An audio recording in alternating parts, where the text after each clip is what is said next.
لا هادي له وأشهد أن لا إله إلا الله وحده لا شريك له ولا نظير له ولا مثال له، وأشهد أن سيدنا وسندنا وحبيبنا ومرشدنا وإمامنا ومولانا محمدا عبده ورسوله أرسله بالحق بشيرا ونذيرا. من يطع الله والرسول فقد رشد وفاز فوزا عظيما، ومن يعص الله والرسول فقد غوى وضل ضلالا مبينا.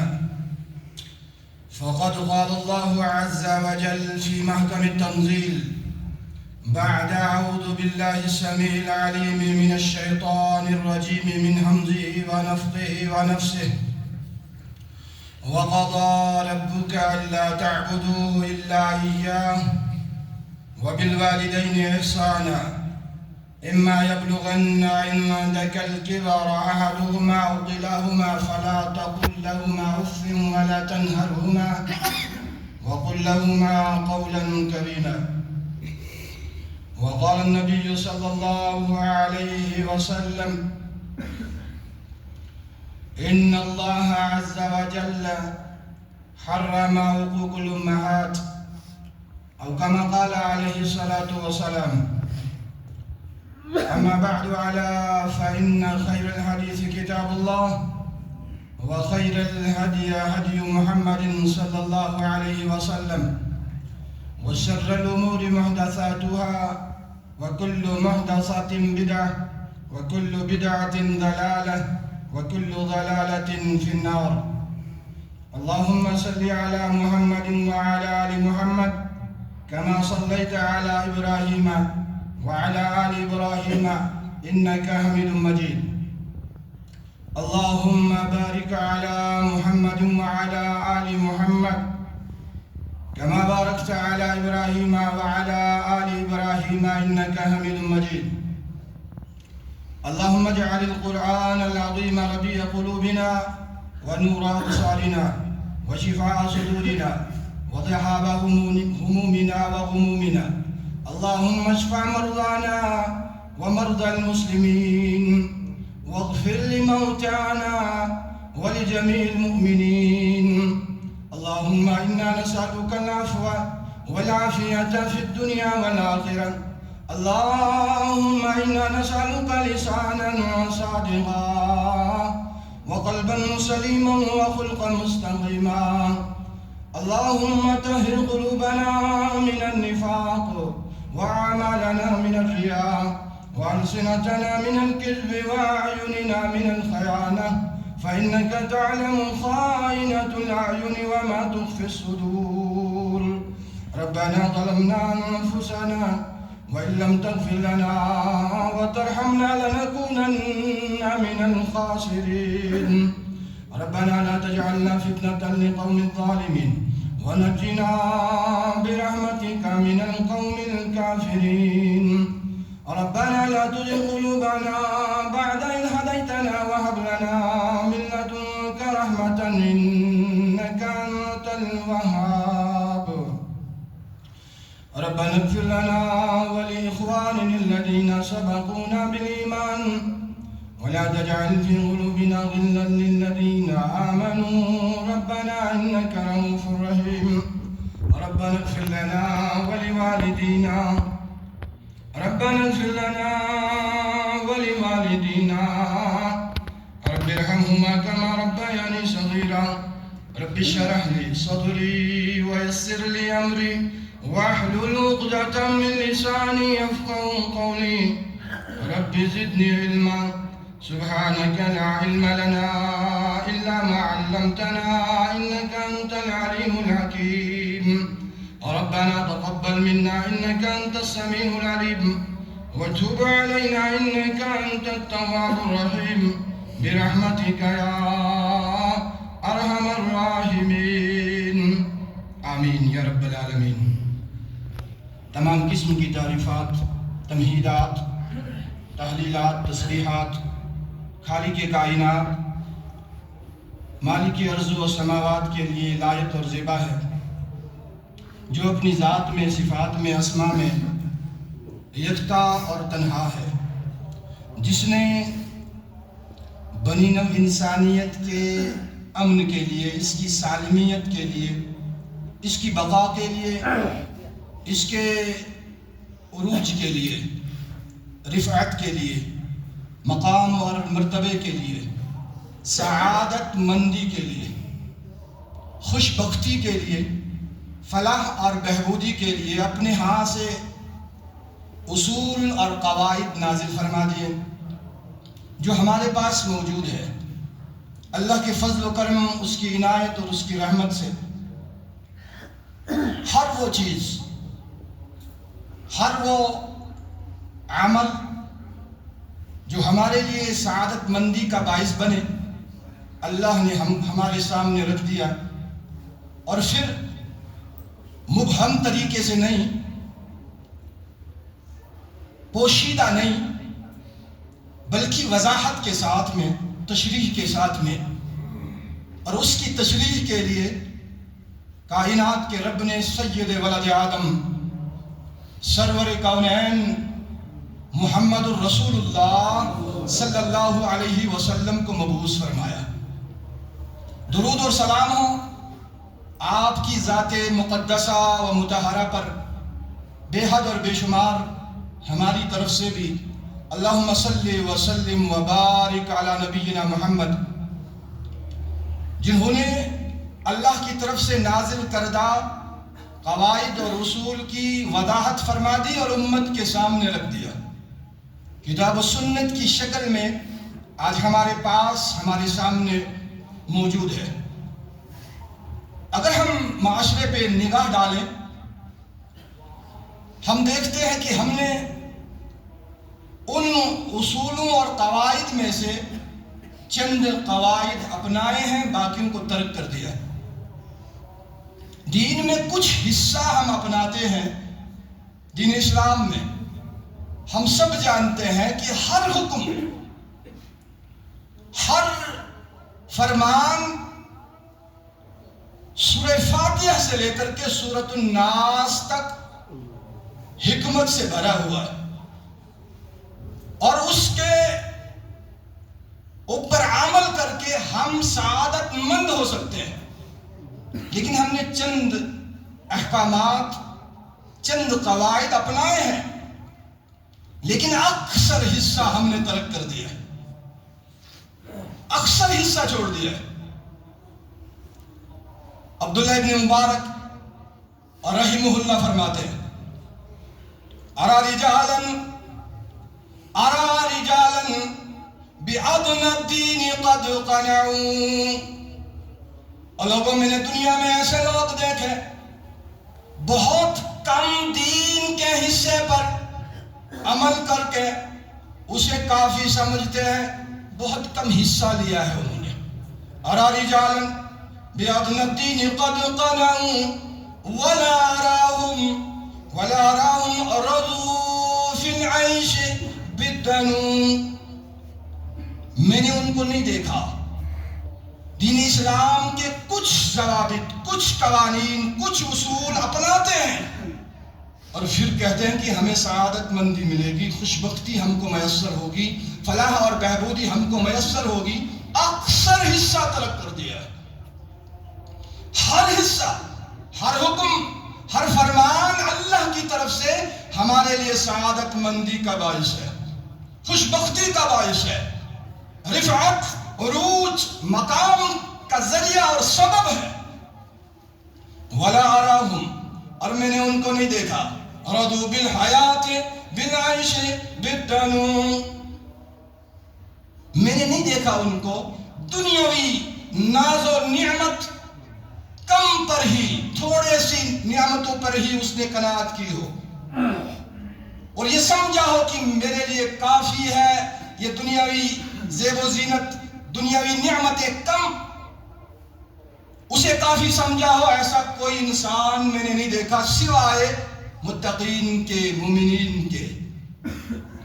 لیکن دین اسلام کا کچھ حصہ اپنا کر کے عبادات میں سے سمجھتے ہیں کہ ہمارے لیے کافی ہے دنیاوی فلاح اور بہبودی کے لیے اور اخروی سعادت مندی کے لیے. ایسا نہیں ہو سکتا. ہر فرمان کائنات کے رب کی طرف سے ہمارے لیے سعادت مندی کا باعث ہے. یہ کائنات کے رب نے نسخہ ہم کو دے دیا ہے. اب اس شخص کو کیا کہا جائے گا جس کے پاس نسخہ تو ہے؟ دنیا کے عظیم ترین ڈاکٹر کے پاس گیا ہے, نسخہ لایا ہے, لیکن اس کو فریم کر کے گھر میں سجا کے رکھا ہے. ہر ایک انسان یہی کہے گا اس کی بیماری ختم ہونے والی نہیں ہے, اس کا علاج ممکن نہیں ہے. نسخہ اٹھا کے رکھا ہے اور اپنے سینے سے لگا کے رکھا ہے, لیکن علاج اس کا نہیں ہوگا. کیوں نہیں ہوگا؟ وہ نسخے پہ جو لکھا ہوا ہے اس پر عمل پیرا ہے ہی نہیں. وہی بات ہے, ہمیں مقام ملے گا, عروج ملے گا, بلندی ملے گی. کب؟ جب کائنات کے رب نے ہم کو نسخہ کیمیا عطا کیا ہے, اس پر عمل پیرا ہوں گے تب جا کر کے. اب دیکھو سعادت مندی کے اصول, قواعد, عبادات ہم سب جانتے ہیں. کائنات کے رب نے آسمان سے عرش عظیم سے جبرائیل امین کے ذریعے سے محمد الرسول اللہ صلی اللہ علیہ وسلم پر نازل کیے. ہمارا ایمان ہے, اس پر ایمان کامل ہے ہمارا کہ اللہ کی طرف سے نازل کردہ ہے.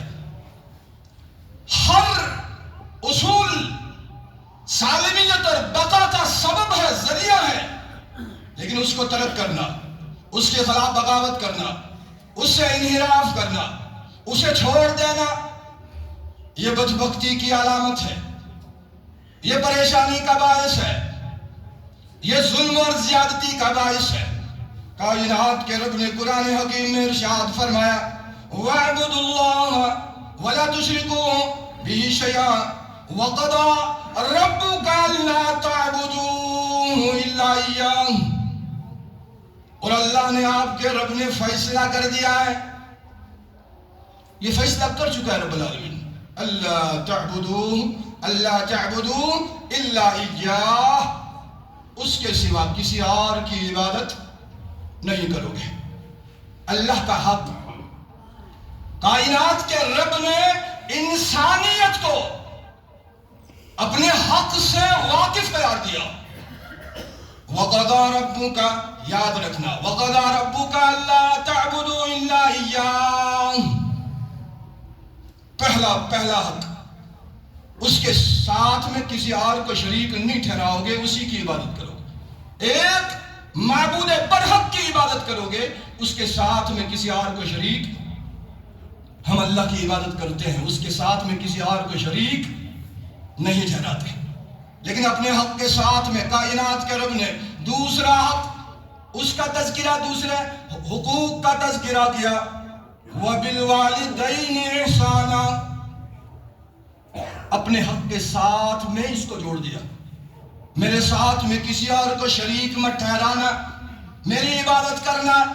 وَبِالْوَالِدَيْنِ إِحْسَانًا, اور اپنے والدین کے ساتھ میں حسن سلوک سے پیش آنا, احسان کرنا ان کے ساتھ میں. علامہ ابن کثیر رحمہ اللہ فرماتے ہیں کائنات کے رب نے اس آیت میں یہ باور قرار دیا, یہ فیصلہ کر دیا اور اس بات کی وضاحت فرما دی, کائنات کا رب خالق ہے, لیکن تم کو وجود میں لانے کا سبب تمہارے والدین ہیں. کچھ بھی نہیں تھے تم, عدم سے وجود میں لانے کا ذریعہ قرار دیا رب العالمین نے ان کو. آج جمعہ المبارک ہے, جمعہ کا دن ہے. آج جمعہ کی صبح کے وقت فجر میں سورۃ السجدہ اور سورۃ دہر کی تلاوت قرات مسنون ہے. اللہ کے نبی صلی اللہ علیہ وسلم تلاوت فرمایا کرتے تھے. سورہ سجدہ اور سورہ دہر, پہلی رکعت میں سورہ سجدہ, دوسری رکعت میں سورۃ الدہر. جب اس پہ ہم نے غور کیا, سجدہ تلاوت کے بعد جب امام اٹھتا ہے, آپ نے ابتدا میں نماز پڑھی ہوگی آج اپنے امام کے پیچھے اور تلاوت سنی ہوگی سورہ سجدہ کی. سجدہ کرتا ہے وہ بغیر رکوع کے سجدے میں جاتا ہے اور پھر اللہ اکبر کر کے سیدھا کھڑا ہو جاتا ہے، جہاں پہ اس صورت کو چھوڑا تھا وہاں سے آگے پڑھتا ہے. اور اس کی اگلی آیت کیا ہے؟ کائنات کا رب فرماتا ہے تتجافى جنوبهم عن المضاجع يدعون ربهم خوفا وطمعا ومما رزقناهم ينفقون. ان کے پہلو، مومنوں کی صفات بیان کی، ان کے پہلو بستر سے الگ رہتے ہیں، نماز فجر سے پہلے جاگتے ہیں، اللہ کے دربار میں گریہ جاری کرتے ہیں. صفات بیان کر رہے ہیں. تتجافى جنوبهم عن المضاجع يدعون ربهم خوفا وطمعا ومما رزقناهم ينفقون. خوف بھی ان کو، لالچ بھی ان کو، قبر کی عذاب سے خوف کر رہے ہیں، جہنم کی عذاب سے خوف کر رہے ہیں، جنت کی تماع ہے، جنت کی لالچ ہے. اللہ کو پکارتے ہیں صبح فجر سے پہلے بھی اور فجر کی نماز کے بعد بھی، مغفرت طلب کرتے ہیں.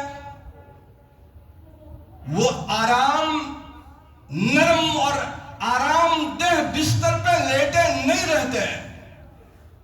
پھر اللہ نے کہا فَلَا تَعْلَمُ نَفْسٌ مَّا أُخْفِيَ لَهُم مِّن قُرَّةِ أَعْيُنٍ جَزَاءً بِمَا كَانُوا يَعْمَلُونَ. نہیں جانتا کوئی بھی شخص ہم نے ان کی آنکھوں کی قرار کے لیے، ٹھنڈک کے لیے کیا چھپا کے رکھا ہے. کیا چھپا کے رکھا ہے؟ ان کی آنکھوں کی راحت کے لیے. اس میں جو مطلب مقصود میرا تھا وہ یہ راحت، ٹھنڈک آپ یاد رکھیں. اللہ کہتا ہے میں نے کسی کو علم نہیں ہے، کوئی نفس نہیں جانتا کہ میں نے ان کی راحت کے لیے، آنکھوں کی ٹھنڈک کے لیے جنت میں کیا چھپا کے رکھا ہے. نعمتیں بہت ساری اللہ نے تذکرہ کر دیا، لیکن ہمیں ادراک نہیں ہو سکتا کہ وہ کیسے ہوں گی. دوسری رکعت میں امام پڑھتا ہے سید القونین محمد الرسول اللہ صلی اللہ علیہ وسلم پڑھا کرتے تھے سورہ دہر. اور سورہ دہر میں ابتدائی آیات میں انسان کو رب العالمین نے یاد دلایا ہے تو کچھ بھی نہیں تھا، تیرے والدین تیرے آنے کا سبب بنے ہیں.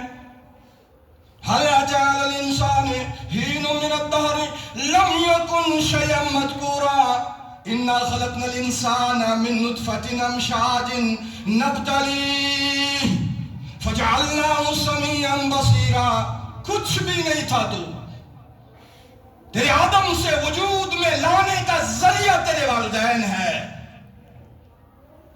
اور آگے جب ہم آیات پڑھتے ہیں کیسا نظارہ ہے، کیسے کس پیرائے میں کائنات کے رب نے ان آیات کو ڈھالا ہے. اور ایک آیت میں رب العالمین فرماتا ہے وَيُطَافُ عَلَيْهِمْ وِلْدَانٌ مُخَلَّدُونَ. سنی ہوگی آیت آپ نے. وَيُطَافُ عَلَيْهِمْ وِلْدَانٌ مُخَلَّدُونَ إِذَا رَأَيْتَهُمْ حَسِبْتَهُمْ لُؤْلُؤًا مَّنثُورًا. اور کائنات کے رب نے جنتیوں کے لیے، مومنین کے لیے جنت میں ہمیشہ رہنے والے بچے بنائے، بچے چھوٹے چھوٹے.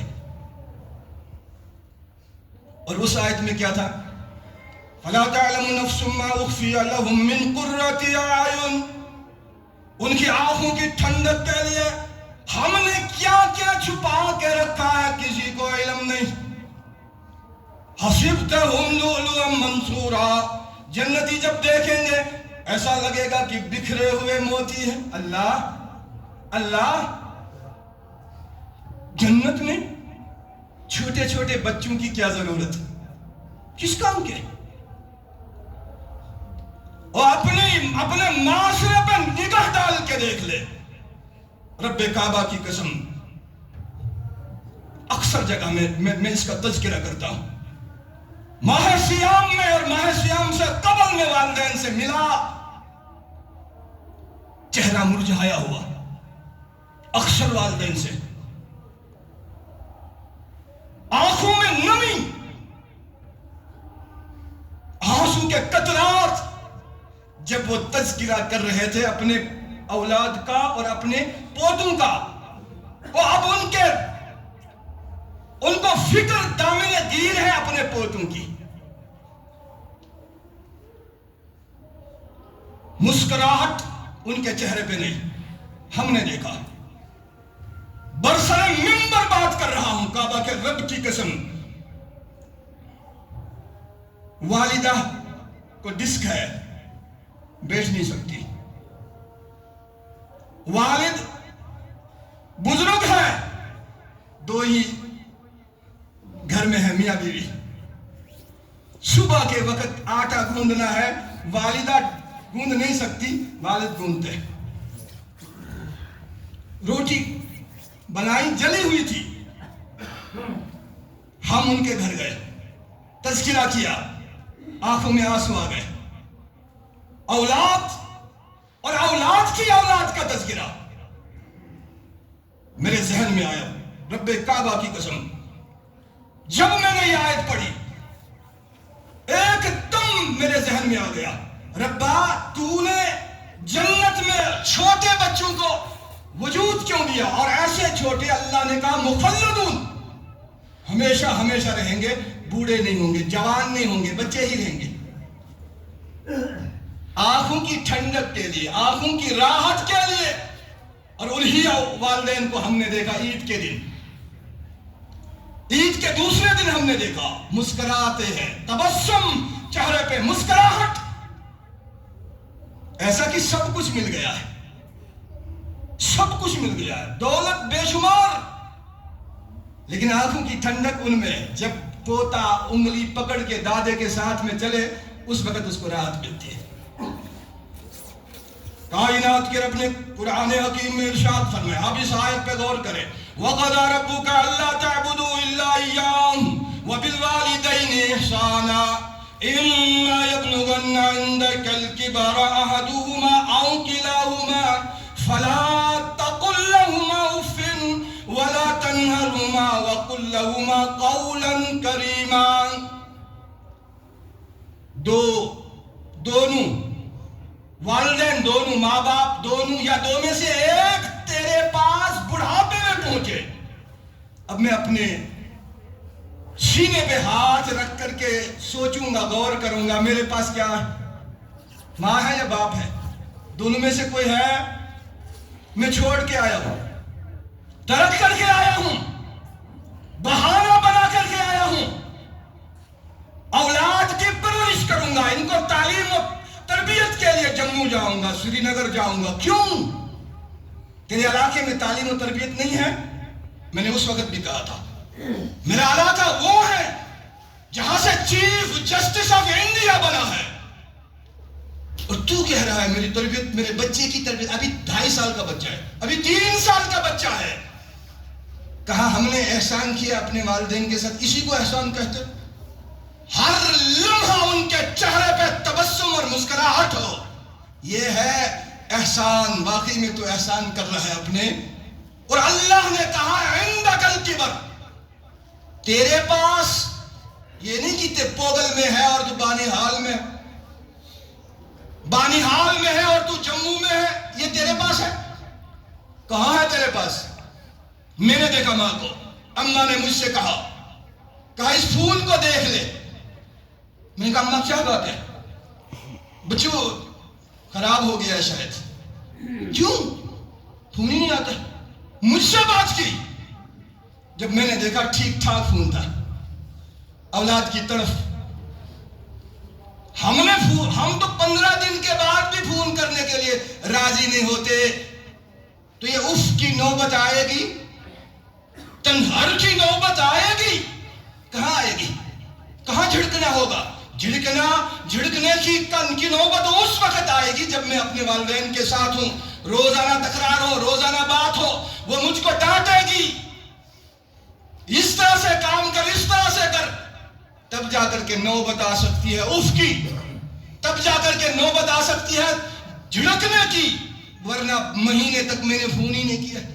ماں ترس رہی ہے کہ کہیں کال آ جائے, مجھے راحت مل جائے, میری اولاد کیسی ہے, اور اس کو کوئی اور فکر دامن گیر نہیں ہوتی, صرف یہ ہے کہ میرا بچہ ٹھیک ہے, میرے بچوں کے بچے ٹھیک ہے. یہ تمنا ہوا کرتی ہے, یہ پریشانی ہے والدین کو. ہم نے ان کو ترک کر دیا, بہانہ بنایا. تربیت اولاد کا بہانہ ہے, کوئی اسلام نہیں روکتا. لیکن اس آیت کا کیا کریں گے ہم, جس میں اللہ نے کہا تیرے پاس دونوں یا دو میں سے ایک اگر وفات ہو گئی بڑھاپے کے عمر میں پہنچے، اور پھر تو آٹا خود گنوائے گا ان سے، روٹی وہ خود بنائیں گے، اور پھر تو یہ سوچے گا کہ میں احسان کرتا ہوں اپنے والدین کے ساتھ، ایسا ممکن ہے؟ آج تیرے سہارے کی ضرورت، تجھے لاٹھی بنایا گیا ہے، لیکن تو نے اسی لمحے میں انہی اوقات میں ان کو ترک کر دیا ہے۔ فَلَا تَقُلْ لَهُمَا أُفٍّ وَلَا تَنْهَرْهُمَا وَقُلْ لَهُمَا قَوْلًا كَرِيمًا۔ یہ اللہ نے اصول دے دیا، نرم بات کرنا، آرام سے بات کرنا، ایسا نہ ہو کہ والدین سے سخت لہجے میں بات کرے گا، پوری عبادت غارت کر دے گا۔ رب العالمین کائنات کے رب نے اصول دے دیا، سید الکونین محمد الرسول اللہ صلی اللہ علیہ وسلم نے ہمیں اصول دے دیا، کائنات کے رب نے حرام قرار دیا ہے، حرام قرار دیا ہے والدین کی نافرمانی۔ نافرمانی الگ ہے، ہم باغی بن گئے ہیں، بغاوت کے تلے ہوئے ہیں، ہم چھوڑ دیا ہم نے سب کو، اطاعت فرما برداری ہم نہیں کرتے اپنے والدین کی، اور یہ اللہ نے اپنی عبادت کے ساتھ میں اس کا تذکرہ کیا ہے۔ وَاعْبُدُوهُ وَلَا تُشْرِكُوا بِهِ شَيْئًا وَبِالْوَالِدَيْنِ إِحْسَانًا۔ ہمیں ڈر ہے، ہم خوف زدہ ہے اس نسبت سے بھی کہ ہمیں اللہ کی بنائی ہوئی تقدیر پر ایمان ہی نہیں۔ ایمان ہے، اگر ایمان ہوتا تو ہم تقدیر کے ساتھ میں جنگ نہیں کرتے، بلکہ محنت کرتے، جدوجہد کرتے، کوشش کرتے اور فیصلہ اللہ پر چھوڑ دیتے۔ سید الکونین محمد رسول اللہ صلی اللہ علیہ وسلم نے ارشاد فرمایا، صحیح بخاری و صحیح مسلم میں حدیث ہے، صحیح بخاری میں 3208 حدیث نمبر اور صحیح مسلم میں 2643 حدیث نمبر۔ عبداللہ ابن مسعود رضی اللہ تعالی عنہ راوی حدیث ہے، حدثنا رسول اللہ صلی اللہ علیہ وسلم وهو الصادق المصدوق۔ اللہ اکبر۔ عبداللہ ابن مسعود رضی اللہ تعالی عنہ جب یہ روایت کرتے ہیں اس حدیث کو ساتھ میں فرماتے ہیں وَهُوَ الصَّادِقُ الْمَصْدُوقُ، اور لوگوں جس کے زبان اطہر سے یہ الفاظ وارد ہوئے ہیں وہ صادق بھی ہے اور مصدوق بھی ہے، سچا بھی ہے اور اس کو سچا غیر نے بھی مانا۔ اللہ نے اس کی سچائی کی سند عرش عظیم سے نازل کر دی ہے، سچا بھی ہے اور اس کی سچائی کی گواہی سب نے دے دی ہے۔ کہیں ایسا نہ ہو کہ تمہیں اس بات پر یقین نہ ہو، اس مسئلے میں تذبذب کے شکار ہو جاؤ، ایسا نہیں ہونا چاہیے۔ عبداللہ ابن مسعود رضی اللہ تعالیٰ عنہ فرماتے ہیں، اور جس نے بھی اس حدیث کو روایت کیا ہے امانت داری کا خیال اس اعتبار سے کہ ہر ایک نے یہ الفاظ دہرائے وَهُوَ الصَّادِقُ الْمَصْدُوقُ صلی اللہ علیہ، سب نے، ہر ایک راوی نے، یہاں تک کہ امام بخاری نے حدیث نقل کی ہے انہوں نے بھی لکھا ہے اس کے ساتھ میں وَهُوَ الصَّادِقُ الْمَصْدُوقُ۔ یہ عبداللہ ابن مسعود رضی اللہ تعالیٰ عنہ کے کلمات ہیں، وَهُوَ الصَّادِقُ الْمَصْدُوقُ۔ اور ہم جب بیان کرتے ہیں ہم ان الفاظ کو چھوڑتے نہیں ہیں، ہم بھی بیان کر دیتے ہیں وَهُوَ الصَّادِقُ الْمَصْدُوقُ۔ وہ سچے ہیں اور ان کے سچ ہونے کی گواہی کائنات کے رب نے بھی دی ہے۔ اب کیا فرمایا؟ فرمایا محمد رسول اللہ صلی اللہ علیہ وسلم ان احدکم یجمع خلقه فی بطن امہ 40 یوما،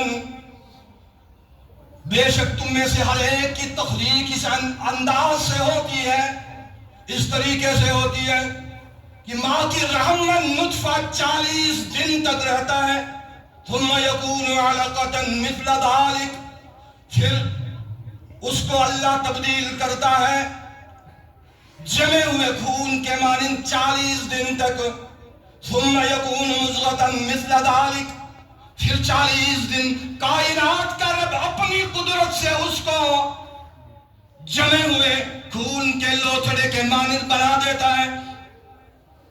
ثم يرسل إليه الملك، پھر کائنات کا رب ایک فرشتہ بھیج دیتا ہے، چاہے وہ مومن ہو، مسلمان ہو، کسی بھی ذات کے ساتھ تعلق رکھتا ہو، کسی بھی مذہب اور ملت کا ہو، فرشتہ آتا ہے اور پھر اس کو کہا جاتا ہے وَيُؤْمَرُ أَرْبَعِ كَلِمَاتٍ، حکم دیا جاتا ہے لکھ لے 4 چیزیں، اس کے نام لکھ لے، 4 چیزیں لکھ لے۔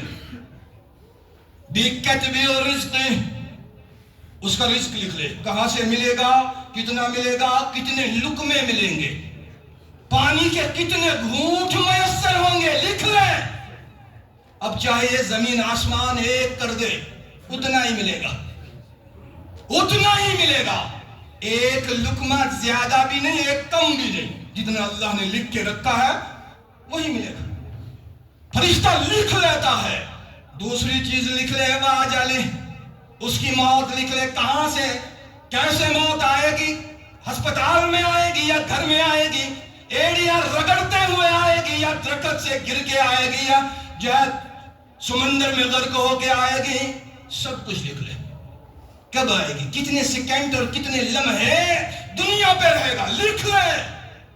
پوری کائنات ایک طرف ہو جائے، اس کے اس اجل میں 1 منٹ اضافہ نہیں کر سکتے۔ پورے دنیا کے ڈاکٹر جمع ہو جائیں کہ بھئی یہ شخصیت ہے، یہ وقت کا حکمران ہے، بادشاہ ہے، 1 لمحہ 1 منٹ اس میں بڑھا دو تاکہ دستخط کر لے، ممکن نہیں ہے، ہو ہی نہیں سکتا۔ وہ تیرا اجل تو تیرے پیٹ میں ابھی تو 4 مہینے کا تھا، لکھ دیا گیا، رزق بھی لکھ دیا گیا۔ اب تو لندن میں تعلیم حاصل کر، امریکہ میں جا، دنیا کے کسی کونے میں جا، وہی مقام، وہی مرتبہ، وہی عہدہ میسر ہوگا جو رب العالمین نے تیرے لیے لکھ دیا ہے۔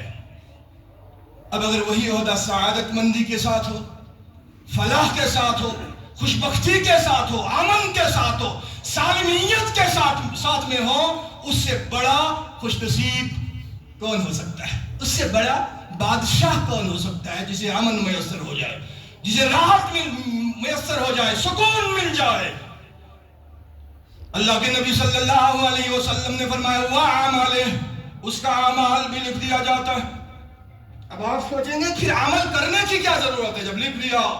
نہیں، اللہ کو معلوم ہے، اللہ جانتا ہے، علیم بذات الصدور ہے، اسے معلوم ہے کہ یہ بندہ جو ہے آگے کرنے والا کیا ہے، وہی لکھا جاتا ہے جو وہ کرے گا، جو اس نے کرنا ہے۔ وَشَقِيٌّ أَوْ سَعِيدٌ، بدبخت ہے یا نیک بخت، وہ بھی لکھ دیا گیا۔ ماں باپ کا فرما بردار ہے یا نافرمان ہے، یہ تو ماں کی پیٹ میں لکھ دیا گیا ہے۔ آئین رسول کائنات کے رب نے دے دیے ہیں۔ حضرت عیسیٰ علیہ السلام کا تذکرہ کائنات کے رب نے قرآن حکیم میں سورۃ النساء کی آیت نمبر 36 میں کیا ہے۔ قال انی عبد اللہ، مہد میں کہا تھا، قال انی عبد اللہ، میں اللہ کا بندہ ہوں۔ عیسیٰ نبی علیہ السلام نے کہا تھا میں اللہ کا بندہ ہوں، آتانی الکتاب، اللہ نے مجھ کو کتاب عطا کی، وجعلنی نبیا، اور مجھ کو بنا دیا نبی، وجعلنی مبارکا اینما کنت، واوصانی بالصلاۃ والزکاۃ ما دمت حیا وبرا بوالدتی۔ اللہ، مجھ کو بھی کائنات کے رب نے اپنی والدہ کے ساتھ میں اچھائی کا حکم دیا ہے، نیکی کا حکم دیا ہے، حسن سلوک کا حکم دیا ہے۔ جس نے بھی اس اللہ کی طرف سے نازل کردہ ہدایت، یہ ہدایت ہے، یہ ہدایات میں سے ایک ہدایت ہے اللہ کی طرف سے، جس نے اس کو مانا تسلیم کیا وہ تقوی والوں میں سے بن گیا، مومنین میں سے بن گیا۔ جس نے اس کو ترک کر دیا، اللہ نے کہا فَمَنِ اتَّبَعَ الْهُدَى، جس نے ان ہدایات کو جو اللہ کی طرف سے نازل کردہ ہے ان کی اتباع کی، ان کو مانا، اسی انداز سے تسلیم کیا اور عمل پیرا ہوا، فَلَا يَضِلُّ وَلَا يَشْقَى، نہ وہ گمراہ ہوگا اور نہ ہی وہ بدبخت ہوگا۔ چونکہ بدبخت انسان وہ ہوتا ہے جو اپنے والدین کی نافرمانی کرتا ہے، وہ شقی ہے، اور قرآن نے اس کو شقی قرار دیا۔ اور بدبختی یہ سبب بنتی ہے جہنم میں لے جانے والی چیز ہے بدبختی۔ فَأَنذَرْتُكُمْ نَارًا تَلَظَّىٰ، اللہ نے قرآن کریم میں یہ فرما دیا وضاحت کے ساتھ میں تم کو ڈراتا ہوں ایسے آگ سے جو جلا کر کے راکھ کر دے گی، خطرناک قسم کے آگ سے میں تم کو ڈراتا ہوں۔ لا يَصْلَاهَا إِلَّا الْأَشْقَى، اس میں نہیں پہنچے گا، اس میں نہیں ڈالا جائے گا سوائے بدبخت انسان کے۔ اور انبیاء کرام علیہ السلام میں سے ایک نبی کے بارے میں قرآن نے کہا وَبَرًّا بِوَالِدَتِهِ، وَبَرًّا بِوَالِدَيْهِ، اپنے والدین کے ساتھ حسن سلوک کرنے والے۔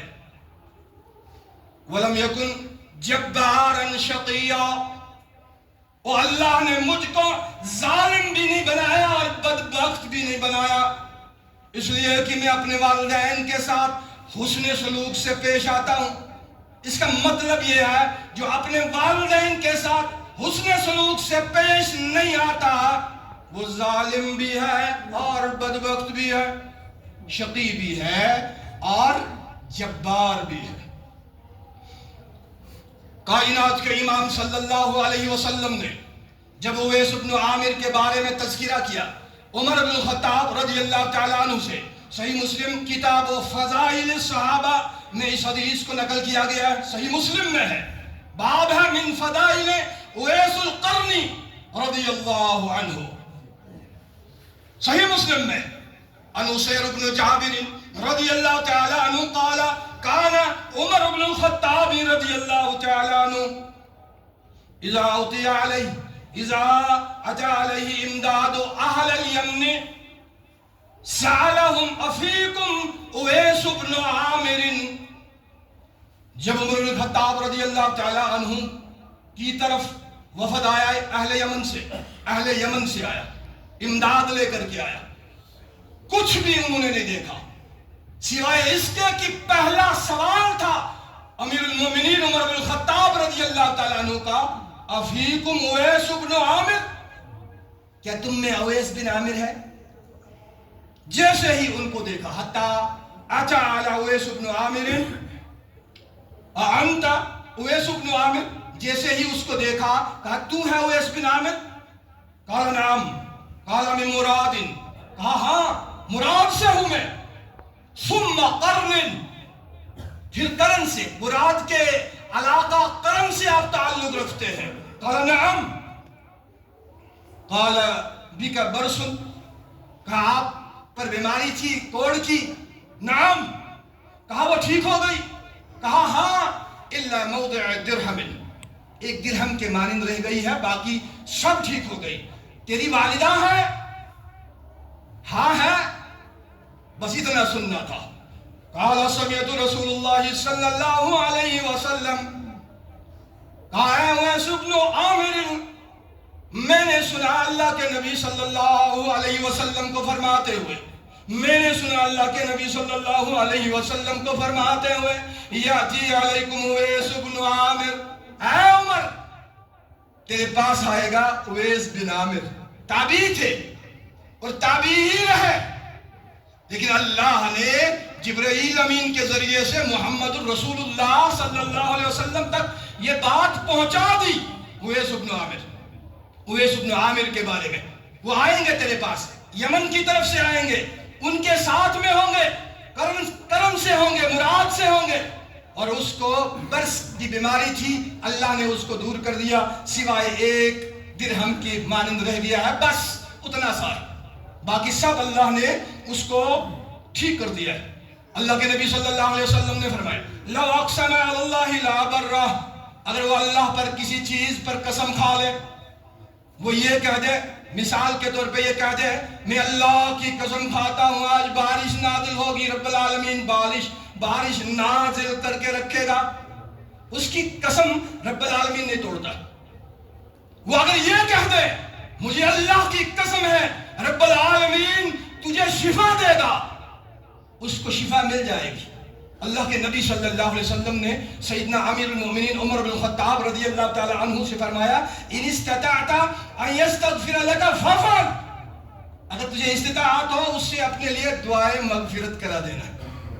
کہا اے اویس میرے لیے مغفرت کی دعا کر دے.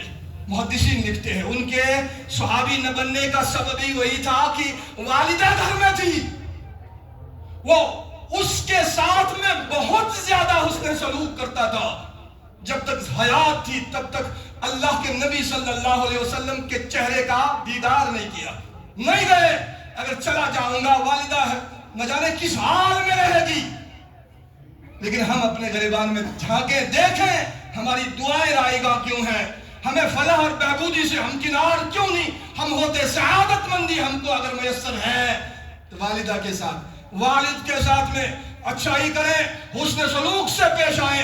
انشاءاللہ الرحمن رب العالمین ہم پہ مہربان ہوگا، رحم و کرم کا معاملہ ہمارے اوپر کرے گا. اور جو بھی انعام و اکرام کائنات کے رب کی طرف سے ہے وہ اس کا فضل ہے، وہ اس کی عنایت ہے، وہ اس کی رحمت ہے. ورنہ ہم دیکھتے ہیں ہمارے معاشرے میں والدین کس حالت میں ہیں. اے اللہ ہمارے والدین کی مغفرت فرما دے. اے اللہ ان کو جو حیات ہے ان کو صحت عطا فرما، ایمان کامل عطا فرما.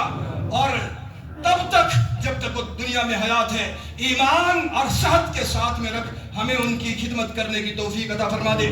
بہت سارے مسائل تھے لیکن وقت اتنا ہی ہے. انشاءاللہ الرحمن پھر کبھی اس سے آگے بات کرنے کی کوشش کریں گے. رب العالمین ہم کو کہنے سے سننے سے زیادہ عمل کرنے کی توفیق عطا فرمائے. اقول قولی ھذا واستغفر اللہ لی ولکم ولسائر المسلمین من کل ذنب انہ تعالی جواد کریم ملک بر رؤوف رحیم.